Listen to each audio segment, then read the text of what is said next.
আসসালামু আলাইকুম দর্শক, অনেকেরই ইচ্ছা কম দামে জমি কিনে রাখবে, ভবিষ্যতে দাম বাড়লে বিক্রি করবে। তো দর্শক, আমি আপনাদেরকে বলবো এই জমিটা আপনারা কিনে রাখতে পারেন। এটার সাথে আরো কিছু কম দামে জমি ছিল, কিন্তু এটা একটু দাম বেশি। তবে খুব ভালো মানের জমি, খুব ভালো মানের, আপনারা নিশ্চিন্তে নিতে পারেন এই জমিটা। আর এসে দেখে কাগজপত্র যাচাই বাছাই করে নিতে পারবেন, কোনো অসুবিধা হবে না। তো এটার দাম পড়বে, যদি কেউ একসাথে সম্পূর্ণ 25 কাঠা জমি নেন তাহলে দাম পড়বে আপনার এই 4,50,000 টাকা। আর যদি ভেঙে ভেঙে নেন, যেমন 5 কাঠা, 7 কাঠা, 10 কাঠা এরকম নিলে দাম পড়বে 4,70,000 টাকা। তাও আলোচনা অবশ্যই করা যাবে, আপনি আসবেন, দেখবেন, পছন্দ হলে অবশ্যই যাচাই বাছাই করে আপনি নিয়ে যাবেন, কোনো অসুবিধা হবে না।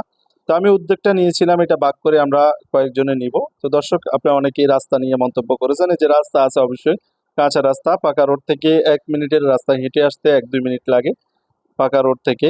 আর এখন বর্ষাকাল, আপনারা জানেন জায়গা জমির দাম এমনি একটু ড্যাম থাকবে। বর্ষাকাল শেষ হলে, শুকনার দিন আসলে এদিকে জায়গা জমির দাম এমনিও বেশি হয়ে যাবে।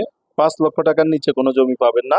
তো এটা হচ্ছে কান্দাপাড়া, হিজলতলা, রূপগঞ্জ থানা, নারায়ণগঞ্জ জেলা, তারাবো পৌরসভার ভিতরেই পড়ছে। কান্দাপাড়া, হিজলতলা, বরফা বাস স্ট্যান্ড থেকে 15 টাকার অটো ভাড়া, তারাবো পৌরসভার ভিতরে, রূপগঞ্জ থানা, নারায়ণগঞ্জ জেলা।